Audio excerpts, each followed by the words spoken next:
Hey, good morning. And it's been a while, but here we are, Dr. Bob Flower with our Master Pattern Report for one of my favorite days, Friday the 13th of December. Okay, so let's talk about what's coming up. Uh, First off, gold. We're doing a bull straddle in gold right now, and we think that gold it may retrace here a little bit, but we think it's in an accumulation stage. We think gold and silver are ready to make a breakout here very soon, within the next 30 days. I'm hoping within the next 16 days. Okay.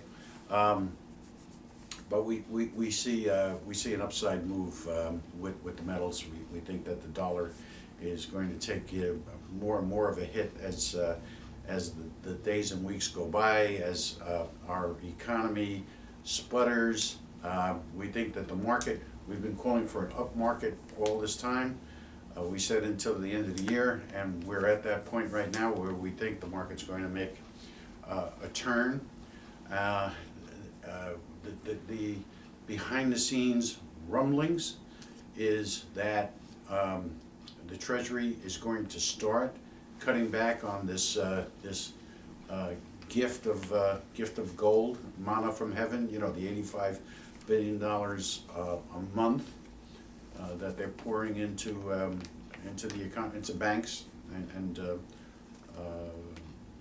finance companies. And once that goes, you saw a taste of that back in, I think it was, what was it, August, when they threatened, or mentioned, not threatened, but mentioned that might be coming, how quickly the market tanked. So we think the market's very nervous about this. There's a lot of money out there, lots of money, but there's no place for it to go. Even even residential real estate is not as good as it was a couple of months ago. I'll still tell you this as a real estate expert. If you're in the market to buy a home, buy it now. Buy it now. Because if the market goes further down, one of the causes is going to be higher interest rates. So you're better off getting a great deal on a mortgage now, which you can still do, uh, and paying the current price, than paying, say, 10% less and having to pay a higher mortgage rate. Okay, it's a function of money, right? And once you understand the function of money, it's up to you. Would you rather pay more and have way less carrying charges, or would you rather pay less and have much higher? Okay, and therein you make your decision. Okay, this Obamacare, and I'm going to talk about it not politically. I'm going to talk about it in the sense of economics. Is very, very scary. What's happening is, and we said this 6 years ago when we first started this whole program. The thing that's going to bring this country down economically is the absence of law and order, and that's exactly what you're seeing. There are so many presidential decrees that are illegal and unfounded, unconstitutional.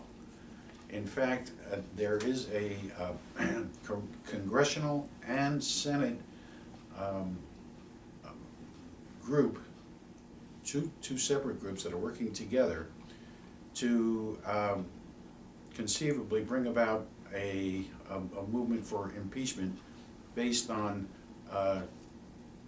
violation of the Constitution. Call it treason, call it whatever you want, but there are a number of instances where this administration has gone above and beyond their powers, and it's hurting us with restrictions. I mean, you talk to people today, talk to business people today, big and small, but especially the small ones. It's the regulations that are killing them. You know, the taxes are bad enough, but beyond the taxes, there's the regulations which are costing them additional monies to comply with. And this is why you're seeing prices rise. This is why you're seeing so much acrimony in the entire economy. Why there's such a division. Those people are beginning to become as bitter as the have-nots, so to speak. All right.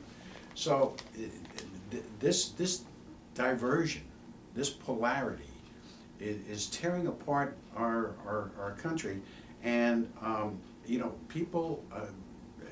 It's historical. It's an historical fact. When people see their leaders breaking the law, they say it's all right with me.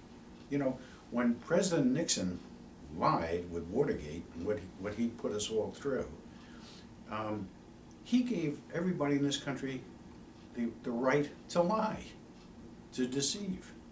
And that's exactly what's going on now. Only this is worse because this involves a huge sector of the economy, 1/6 of the economy. So I would suggest that, Mr. President, get your shit together, because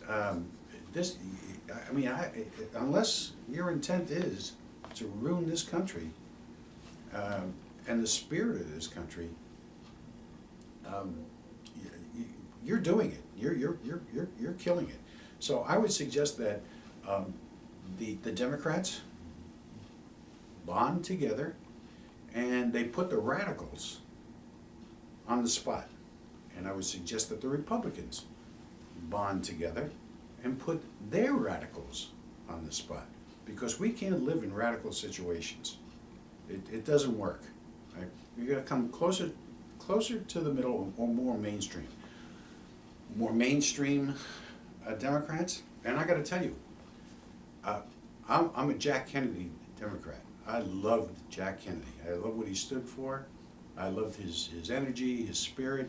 He was an intellectual, but he had business mind. He had an economic mind. Okay, and I love Reagan. Reagan was also my hero. For what he did, he took the action. Kennedy unfortunately couldn't take the action. Reagan is well known and well loved because he did it. He took the action. All right, so that's what we need. And whether you're a hard-ass Democrat or a hard-ass conservative Republican, no, we gotta get these guys in line and really put pressure on them. Which brings me to another issue concerning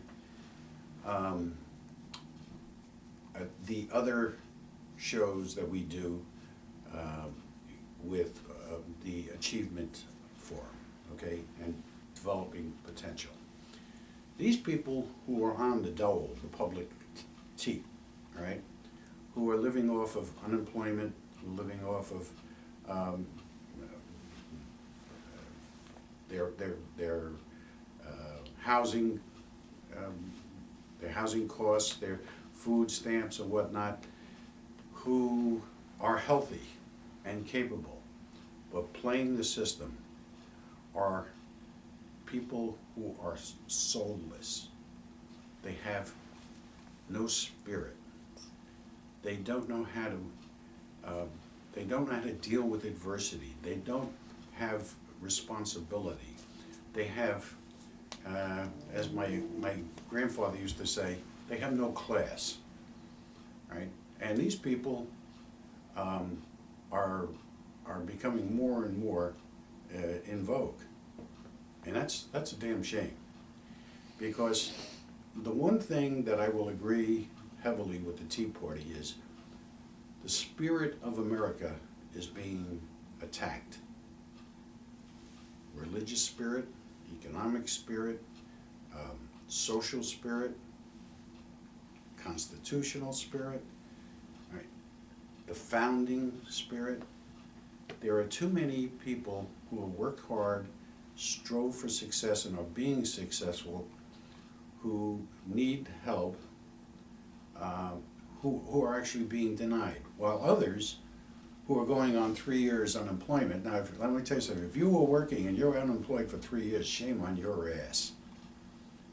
You shouldn't be getting unemployment. I mean, of course, there are always extenuating circumstances, and some of you may send me, I don't care. I've been there, right? My family has been there. I came from poverty myself, okay? So I don't wanna hear it. I don't wanna hear it, okay? Yeah, life is tough. Life is tough, but it's the victory over that toughness that makes life what it is. It makes life worthwhile, makes you what you are, okay? And you who are not trying, you who are defecating on us, those who are supporting you, you have no spirit, you have no guts, and you have no soul. Go out and find a job. Get out of your daddy's basement and get the hell out there and go work like the rest of us did. Go wash dishes. Go do carpentry work. Go sweep the streets, for Christ's sake. Find a way to make money. There's so many goddamn ways of making money in this country today. Even still, get off your ass and get it done. All right? Let me just tell you, next week we got gold on the 17th. We're looking for a move. Silver on the 19th. We're looking for a move, and oil on the 20th. Now I've got another spread on oil. It's another bull spread, which I'm more bullish on that than I am on the gold. But hang in there with the gold. You may want to accumulate some silver at this point. It's really, I don't think it'll break down. It may break down just a little bit more, but I think we're going through an accumulation here, and we're going to be moving up. Hopefully right after the new year. Okay? Have a good week.